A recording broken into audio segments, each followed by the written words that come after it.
Hello বন্ধুরা, আশা করি সবাই খুব ভালোই আছে এবং আমিও খুব ভালো আছি। তার জন্য করেই আমি আরেকটা রান্নার ভিডিও নিয়ে চলে এসেছি। এটা একদমই নতুন একটা রেসিপি। তো ময়দার রান্না, তো সবার মনে প্রশ্ন হতে পারে ময়দা দিয়ে কি করে রান্না হতে পারে। তার জন্য করে ময়দা আমি প্লেন জল দিয়ে মাখিয়ে 4 ঘন্টা ঢাকা দিয়ে রেখেছিলাম। 4 ঘন্টা পরেই ঢাকনাটা খুলে সেই ময়দার মধ্যে দিয়ে দিয়েছিলাম বেশ অনেকটা পরিমাণের জল। তো এখানে আবার অনেকে কমেন্ট করতে পারে যে 2 হাত দিয়ে ময়দা ধুচ্ছে। একদমই না, আমি দুটো হাতই পরিষ্কার করে ভালো করে ধুয়ে নিয়েছি। ধুয়ে নিয়ে এই ময়দাটা ধুচ্ছি। তো দেখো এই যে এখানে বলতে আমি এখানে 1 কিলোই ময়দা নিয়েছিলাম। তো 1 কিলো ময়দা তো আর আমি 1 হাত দিয়ে ধুইতে পারবো না, 2 হাতটা লাগবে, তার জন্য করেই দুটো হাত দিয়েছিলাম। তো এই যে একটা দেখো ময়দা ধুয়ে নেওয়ার পরে একদম সাদা গাঢ় একটা জল বেরিয়েছে। ময়দাটা ঠিক ততক্ষণ ধুতে হবে এই গাঢ় ভাবটা যতক্ষণ না কাটছে। তো যারা একটু কঞ্জুস আছো তারা কিন্তু এই রান্নাটা করতে পারবে না। তারা হয়তো ময়দাটা আমারই মনে হচ্ছিল প্রথমে ময়দা তো সব ধুয়েই পড়ে যাচ্ছে, তাহলে ময়দাতে আর কি থাকলো। তো এই রান্নাটা শিখেছি কিন্তু আমি আমার মায়ের কাছ থেকে। তো প্রথমেই দেখো 2 থেকে আমি 3 বার ধুয়ে নিয়েছিলাম, তারপরে এই জলটা কেমন গাঢ় ভাবটা কেটে গিয়েছিল। দেখো কেমন, মানে যেটা একদম প্রথমে সাদা একটা গাঢ় ভাব আসছিল সেটা আর আসছে না।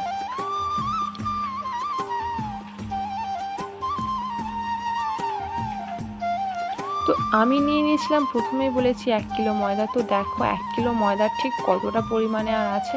তো এই দেখতে পাচ্ছ সেই সাদা ভাবটা আর নেই। যখন সাদা ভাবটা কেটে যাবে তখনই বুঝে নেবে যে ময়দাটা একদম পারফেক্ট হয়ে গেছে। দেখো একদম রবারের মতো হয়ে গেছে ময়দাটা।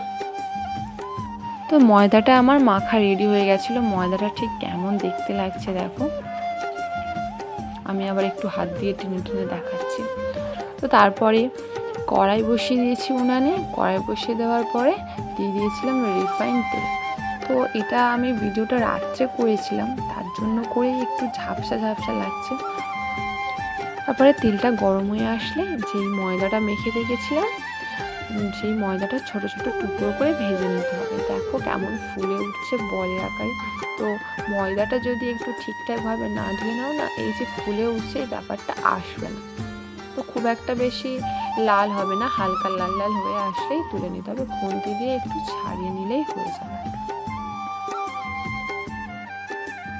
তো এরকমভাবে আমি যে ময়দাটা সমস্তটা মেখেছিলাম আর কি, সেটা একে একে দিয়েই আমি ভেজে নিয়েছি। একে একে মানে একটা একটা করে দিলে তো হবে না, অনেকক্ষণ সময় লাগবে, তার জন্য করে অনেকগুলো একসঙ্গে দিয়েছি। দেখো ঠিক কেমন দেখতে লাগছে ময়দাটা। তো ময়দার কাজ এখানেই শেষ।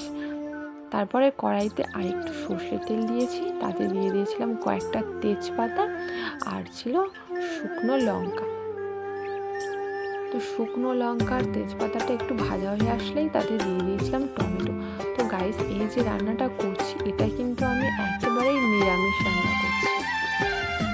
তারপরে তাতে দিয়ে দিয়েছিলাম আদা বাটা। আদা বাটা দিয়ে আরও কিছুক্ষণ কষিয়ে নিতে হবে। আদাটা একটু ভাজা ভাজা হয়ে আসতে হবে। আদাটা একটু ভাজা ভাজা হয়ে আসলে তাতে দিয়ে দিয়েছিলাম পরিমাণ মতো লবণ।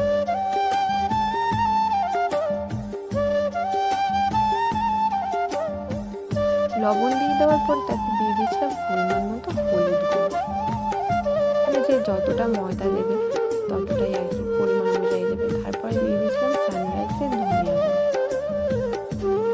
দিয়ে মশলাগুলো আরেকটু কষিয়ে নিতে হবে। 5 থেকে 7 মিনিট কষিয়ে নেওয়ার পর তাতে দিয়ে দিয়েছিলাম কাশ্মীরি লঙ্কা গুঁড়ো, তাতে তরকারির কালারটা একটু সুন্দর আসে। আর দিয়ে দিয়েছিলাম গরম মশলার গুঁড়ো দিয়ে মশলাগুলো সব একসঙ্গে কষিয়ে নিয়েছিলাম। কষিয়ে নেওয়ার পর খুব সামান্য পরিমাণে দিয়ে দিয়েছিলাম জল।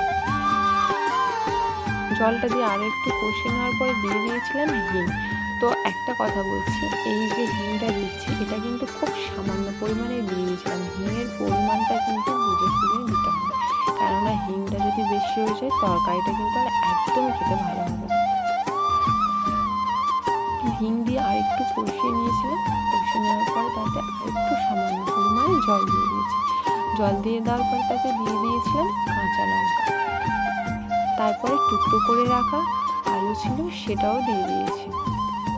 তো আলুটা একদমই কাঁচা ছিল, আমি ভেজে নিই এর আগে। তো কাঁচা আলুটা দিয়ে কিছুক্ষণ নাড়িয়ে নিতে হবে।